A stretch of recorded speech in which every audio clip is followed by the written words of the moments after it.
So my name is Ann Fadullon. I'm Director of Planning and Development for the City of Philadelphia, and I am so thrilled to be with you all tonight. This is one of the best events that we throw every year. Okay, it's one of the only events we throw every year. But it's always wonderful because it really is an incredible mix of people. It's a lot of the great folks that I get to work with every day in the government in the City of Philadelphia. It's a wonderful group of practitioners here that do the hard work of building in communities and promoting community development.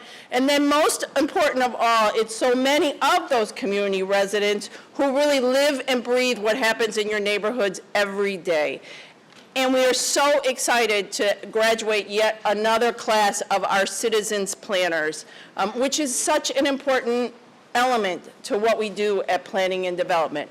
As some of you know, we are a relatively new department. We have been in existence since our wonderful mayor came into office as the Office of Planning and Development, but we created a Department of Planning and Development just in July. So we are 6 months into that process, and really what we do on a daily basis is we promote quality neighborhood development, we promote the preservation of our historic resources, and we do a lot of things to help smooth the development process, and then we do a lot of things to help promote really good, strong planning in the city as well. With that, I just want to say, I said before, one of our most important elements is the Citizens Planning Institute. We could not do the work we do in the city without the support of the residents. Really, it is you guys that really live and breathe what happens in the city every day. It's who we do our work for, it's who we do our work with, and it's so great to be in partnership with you to educate you on a lot of the processes that we go through. I should probably sit in those classes as well, because there's times when I'm not sure what the processes are or where they came from or why we're doing them that way, although I'm sure there's a great reason. But for us to be able to provide that education to you, and then also for you to educate us back about what's happening in communities and what's important to you and what we should be paying attention to and how we should be investing our resources. That is just, if not more important to us than whatever it is that you get from us. So with that, I'm going to be quiet. I know you've seen a bunch of slides going by. That's what our department does. How great is it to have an event where the PowerPoint happens before the speakers start? Huh? Isn't that a great concept? So without further ado, I'm going to introduce our incredible mayor, who you know puts community first every day, Mayor Jim Kenney. Thank you.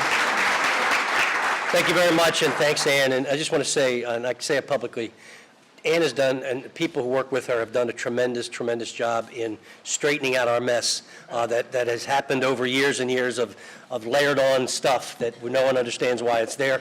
I just want to, you brought a breath of fresh air and a lot of knowledge, and when the development community and the neighborhood community and the labor unions all like you, you must be doing something right. So thank you, and thank the Department of Planning and Development. As Philadelphia adds residents and jobs, it is critical that we do this strategically. That's the mission of planning and development and why it's so important. Planning and development is helping to ensure that our growth is benefiting all of our residents in every neighborhood. Just look at what's been done in the past year. Planning and development has advanced key projects such as the consolidation of public safety operations in the Inquirer building at 400 North Broad. So the old dilapidated roundhouse that looks like it might fall down any minute will all be put into a new refurbished historic building that will house numerous departments, 2 police districts, 9/11, the morgue, police headquarters. I mean, there's a whole slew of stuff that's going in there, and it's really, that building is really conducive to that kind of operation. It has bays in the back. You can bring in people we've arrested in through private doors. I mean, it's just, the building is perfect for our needs. The reactivation, also another historic property at 4601 Market Street. There are ideas out there now that are being responded to, and we will have 2 major projects, city projects on the books or in process, probably by this time next year. Also, the Metropolitan Opera House is going to be repurposed, and the Viaduct Rail Park that everyone knows about is on its way. Is that Paul Levy? Is that Paul Levy clapping out there? The City Planning Commission has completed 2 district plans advanced 3 others, and re-energized the implementation process. Our housing agencies have helped keep people in their homes by making 2,100 home repairs, saving 750 homes from foreclosure, and providing housing counseling to more than 11,000 families. We've taken steps to protect our historic resources with a stronger historic commission, preserved buildings on Ridge Avenue in Roxborough, and a task force that is reviewing how we can better accommodate both economic development and historic preservation. Developer services help fill a critical link on the Schuylkill River Trail, guide affordable housing through the permitting process, and support 205 Ray Street, a private sector mixed income development. We have also 60 new graduates of the Citizens Planning Institute, and many of you are here tonight. Congratulations on your graduation. Nothing demonstrates citizenship more than taking an active role in the future of your community, reaching out to your neighbors, learning the rules, regulations, and best practices, and give us some ideas on how we can change what we do too. CPI is such a terrific program because it gives residents the tools that they need to be informed and engaged, to have a seat at the table in determining what's next for their own community. Philadelphia is a city of neighborhoods, but not because we have lots of geographic boundaries. We're a city of neighborhoods because we have so many people who feel passionately about where they live. With programs coming forward like Rebuild, Pre-K, I changed the thing, sorry. Pre-K and community schools, city government can play a big role, but nothing can replace a resident determined to improve his or her neighborhood, nothing. So to all the graduates of CPI here tonight, I say congratulations, but more importantly, I say thank you. Thank you not just for being the caring person that you are, but caring for your community and putting that care into action. Our city is a better place because of you and your passion. And one thing I must comment on when I look out into this crowd, it is so beautifully diverse, and it is what Philadelphia really is.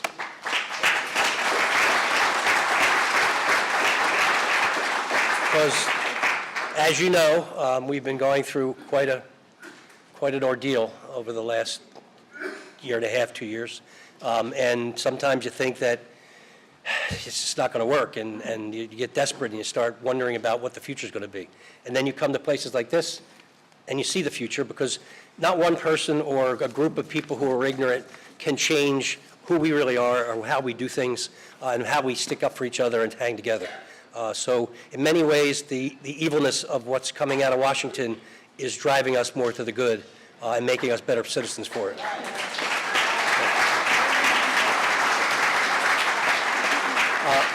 I apologize. I have to leave. I'm trying to get sponsors for the 4th of July, so I have to go over to an event over there. But again, I want to thank you all for your involvement, for your contributions, for your commitment to the city. And when and I don't know how you feel about Amazon. I'm not going to get in an Amazon argument or comment. But the fact is, 260 some, I think, odd cities and jurisdictions applied. We've made the top 20, which I think really says something about the direction that we're going in. Just one other thing. Go Birds.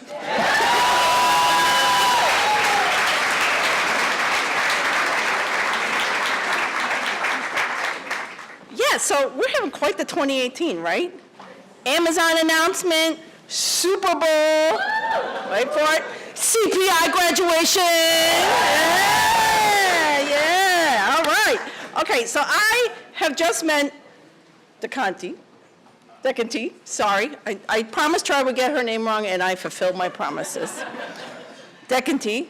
I've just met her this afternoon, and the time I've spent with her has just been wonderful. And she really, I can tell already that she is just an incredible and wonderful person. However, prior to meeting her, I did do a little YouTube, Facebook stalking, right? And I've heard her speak, not in person before, but live and on tape. And I think you're really in for a treat.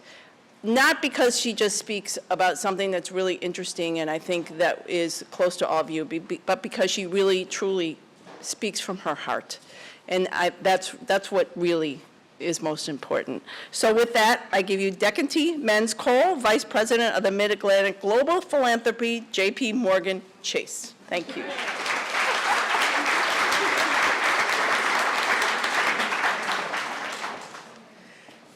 Good evening. Good evening. Thank you for having me here tonight. I should say, first of all, that I come from a community development background. I worked in local government in Detroit, worked for nonprofits, one that helped to set up the land bank here in Philly. So this is the first time I'm on the so-called other side.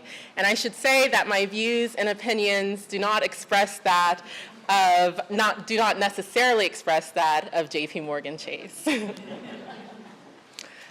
First, I'd really like to thank the graduates. I haven't actually got a chance to meet any of the graduates, so if you don't mind, please just raising your hand so I get a chance to see who you are.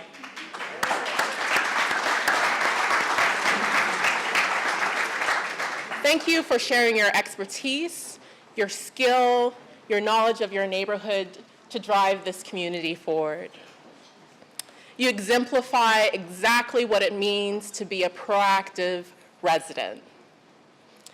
And I want to talk a little bit today not about my experience in the nonprofit sector or my experience in Detroit or Flint or Baltimore, but my experience and actually how I came to really care about community development and how I came to understand the work that's required to do this.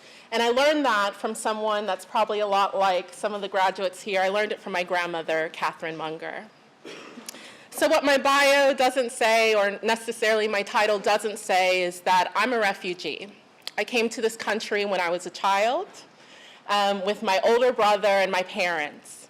And my grandmother held out as long as she could. She really got down to the wire when she was forced out by rebel bullets pebbling her cement house, and she had to flee our country on the back of a damp pickup truck headed to the Côte d'Ivoire border. At 61, she came to this country, and she made it her own, and she made the community where she landed her own. And I tell you this story about my grandmother because she represents two fundamental truths about communities that transcends place. Number one, residents who are part of community are not defining the places where they're from by the violence and disinvestment that has characterized them or has become their external label. I know that to be true from working in Detroit. I know that to be true from working in Flint. I know that to be true from working in Baltimore as well. They know the true value that cannot be captured by appraisals. They know a history that is not registered as a historic place.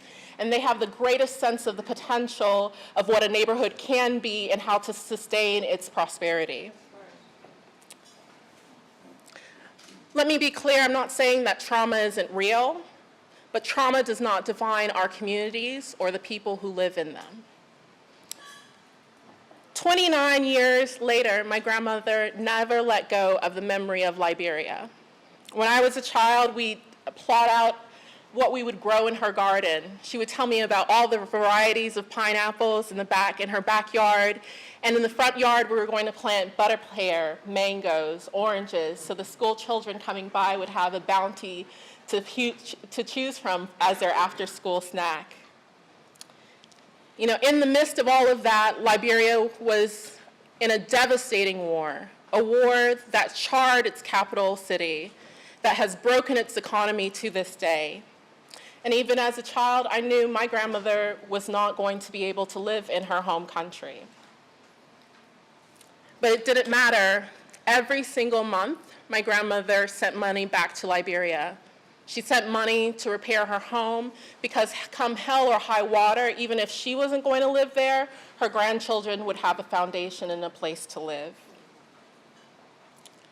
The second truth that rings even more so true today, and especially in this environment, is that it doesn't matter where you are from, your willingness to be a part of community, to participate, to meet people where they are is necessary to become a resident and feel a part of that community.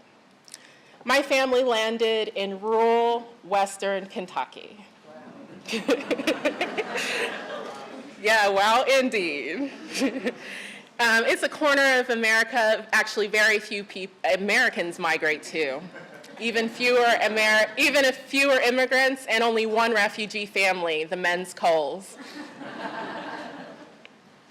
When my family first moved to Paducah, Kentucky, we were at best a curio, and at worst, well, you know what some folks are calling people from African countries these days.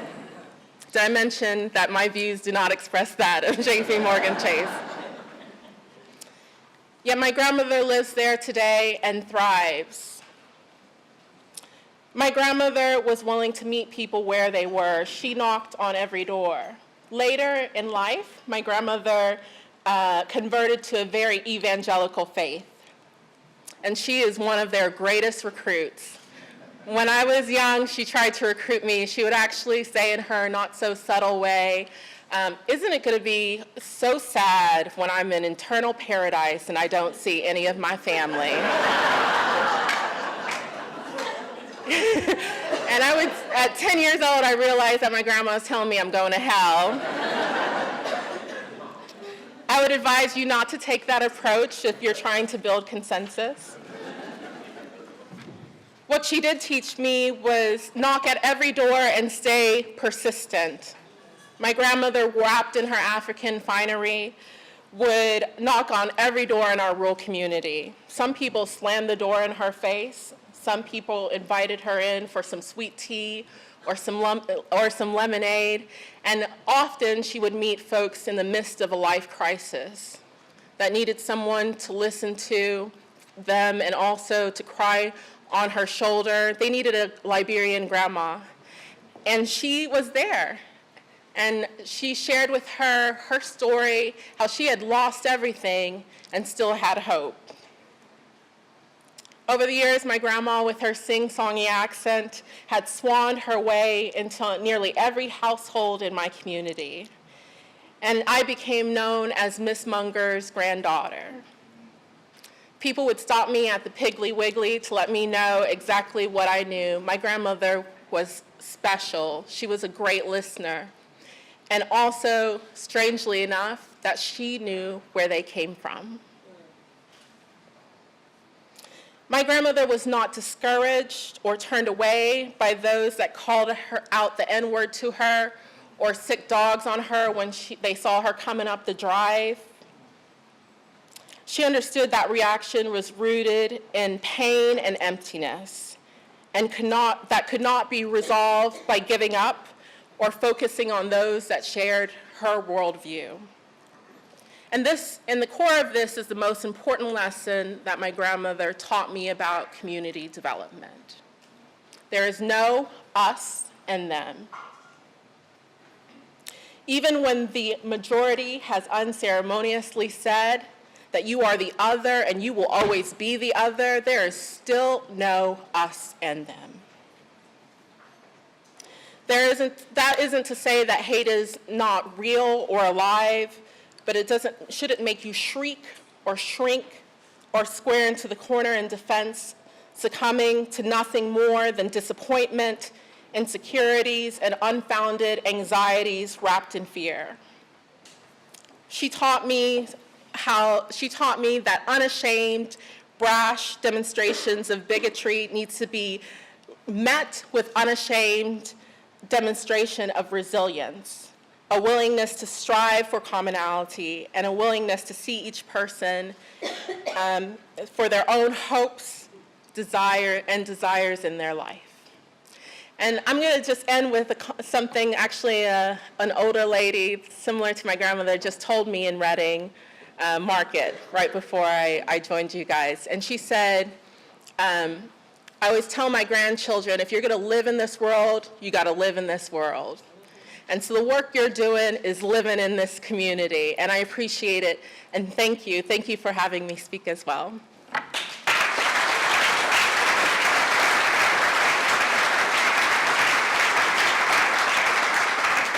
Thank you, Dekonti. That was a real privilege, and thank you so much for speaking to us tonight.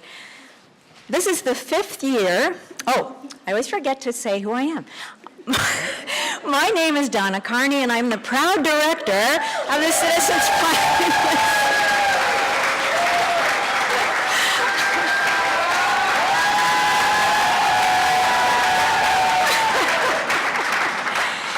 Thank you. I don't pay them to do that.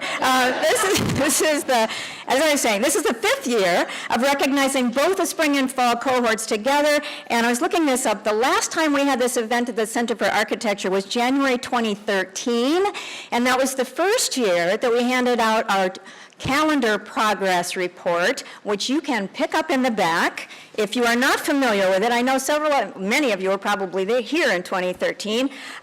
This is our celebration of progress on the Philadelphia 2035 Comprehensive Plan, and there's many things that you need to know in there, so don't forget to pick that up on the way out at the front desk. And I just want to give a shout out to the Urban Design Department and the Planning Commission and Alex Smith, especially for the calendar effort.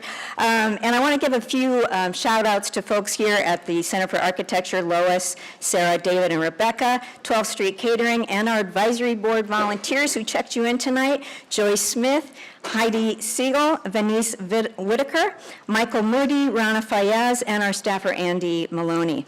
And also the rest of the CPI Advisory Board, some of whom are here, and I'm going to ask you to kind of wave your arms if you are. Pippa Campbell, Emily Doley, Leroy Fisher, I know you're here, Owen Franklin, Michelle Freeman, Donna Griffin, Christine Knapp, Scott Page, Joe Rively, Natalie Shea, Alan Urich, Mark Wheeler, Laura Spina, and Eleanor Sharp. And representing BBT, our major sponsor tonight, is Jenna Rose, and I'm not sure if she's here. Can you raise your hand if you are here? I didn't see you come in, but BBT is our major sponsor tonight. And a shout out to Philly Cam, who is videotaping our program tonight, and Chris Santaniello, who's taking pictures. And we will be posting video and photographs on our websites and social media. Okay, getting this out of the way, funding.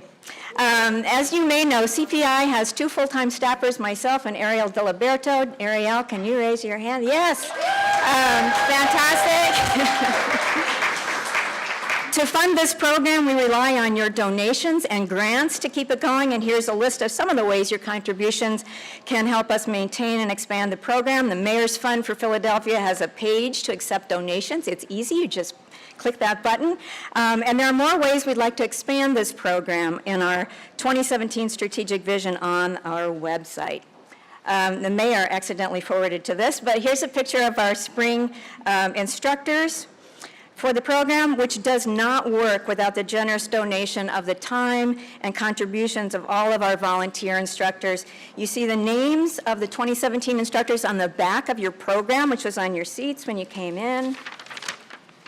And CPI is a 7-week course, and the elective classes are 3 classes that change each semester. So here you see the 3 for spring 17. Those supplement the 3 core classes on planning, zoning, and the development process. And I want to give a shout out to Mary Morton at WRT for her excellent design of a community organizing board game. You see that in the left photograph there. We're still looking for ways to reproduce that board game and get it out there for organizations to use as a fun tool. It's specific to Philadelphia neighborhoods and also specific to Philadelphia's political environment. So it's a really unique Philadelphia tool. And also thanks to Kelly McIntyre of Get Healthy Philly, who led the class in an invigorating movement break. And that's a good tip for any of you that hold meetings to have a little movement break. And I just got this notice today that phillypowered.org. This is now a video on their website. Go to movement break and you can use that in your meetings. Okay, and then fall, here's the instructors for fall. We had a record number of CPI grads who returned to be presenters. We had 6 CPI grads come back, and I'm looking at all you current grads. We might be tapping you to do this. It's a really important way that citizen planners can contribute, and it's also a great way for current students to connect with all of you who are doing the work that they want to do. And at this time, I'd like all of you, 2017 and past, CPI instructors, to either wave if you're in the back or stand up, and we'll all give you a round of applause. Thank you so much for your time. Stand up. All right.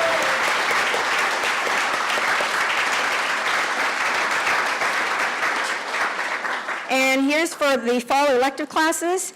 We had very engaging instructors on these, and probably topics, they were really great topics that we'll want to circle back to in the future. And we hope you current grads that are graduating tonight will come back and join us for electives in the future. There is a final project requirement, as you all know, for earning your certificate after completing the course. A popular way to fulfill that requirement is to make a presentation to the group during our final workshop session. Here you see the spring and fall presenters and a partial list of some of the project topics that people have chosen to do as their final projects. We're going to be checking in on you all to see how you're advancing and moving those project topics forward and get those stories up on our website. Your comments about the value of this program keeps us motivated to continue, and it's really important evidence that this program is working. Your recommendations to others to apply have contributed to a record number of over 200 applications for each of the spring and fall courses. So thanks for spreading the word for all of us. I want to take a few slides to look back on 2017 because it was a really busy year for CPI. Thanks to a Knight Foundation grant and donation of a Philly Flash bus, we held the first neighborhood exchange this summer. Residents from Strawberry Mansion and East Parkside exchanged on-the-ground tours, shared challenges, and lessons learned. Thank you to Tanetta Graham of Strawberry Mansion CDC and Joyce Smith, who's here tonight, East Parkside Neighbors and Centennial Parkside CDC, whose stories are featured in the Citizens Toolkit. And if you didn't check it out, in the table in the back, we have Citizen Toolkit booklets that you can take away. We only ask that you leave your email address so we can circle back with you and see what you think of it and how we can make it better for the future. We hope to do more of these neighborhood exchanges depending on funding. We also have a newly formed alumni committee, so let us know, you current grads, if you're interested in serving on that. We had the first ever CPI Indigo bike ride, organized by grad Dwayne Drummond. And of course, we have our Cpi Happy Hour, which happens the week before the start of each fall and spring cohort. And we have several seriously committed Happy Hour graduates who come to most of these, but it's really important for new students to be able to talk to you graduates. So join us in the spring. The date will be April 4th, and I'll be sending you more information about that. And we had the first ever, in the upper right picture, first ever neighborhood walking tour, which was organized and led by Venice Whitaker for River Wards. And again, we look forward to doing more of those walking tours. Nope. Last picture there was Mayfair Night Market, a special tour led by grad Luca Lacaricchi, director of Mayfair CDC. We've started the last of the 18 district plans this year for Upper Northwest, but particularly in 2017 for the North and West district plans, we really relied greatly on citizen planners in those districts to help us get the word out about those public meetings and also to help attendees understand why your participation is really important in that planning process. In the top right, I want to thank you to the fall cohort participant Azim Mohammed for being a co-presenter with me at the Office of Community Empowerment and Opportunities annual convening, Uniting to Fight Poverty. And Dwayne Drummond, president of Mantua Civic Association, who spoke at a West District plan about the importance of having a neighborhood plan, and current grad Wayne Morris, and Betty Ferguson at a West District plan public meeting. And finally, here's a recent story of one of our current grads, Kyle Shenandoah. We want your story. You may think you're not doing very much. I hear this all the time. But whatever you're doing, it could be really inspirational to someone else in your neighborhood or in another part of the city. So we really want to hear back from you. Once you graduate, we're not done with you. We're going to come back. We want your stories. We want to keep building those stories on our website. Okay. And now, it's time to congratulate our spring and fall citizen planners who have already received their certificates. At some of these graduations, we've handed out certificates, but they've all got them, and their citizen planner cards. So I'm going to ask both spring and fall cohorts to stand up, and most of them are in the front, and we'll all applaud them, but hold on. Then I'm going to ask the spring cohort to come up, and we're going to raise these screens, and the photographer is going to take a group shot. Anybody who wants a group shot of spring cohort, and then you'll sit down, and then fall cohort will come up, and we'll bring up the music, and you can all continue to enjoy the evening. So right now, both spring and fall cohorts stand up, turn around, and let everybody congratulate you.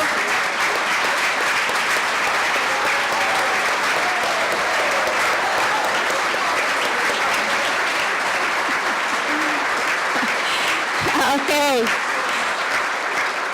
I can't read all your names, but again, on the back of your program is a listing of all of our graduates tonight, so you can see their names and the neighborhoods they represent. We do have representation from all 18 districts now. So, okay, so spring cohort people, come on up. We're going to raise this screen up.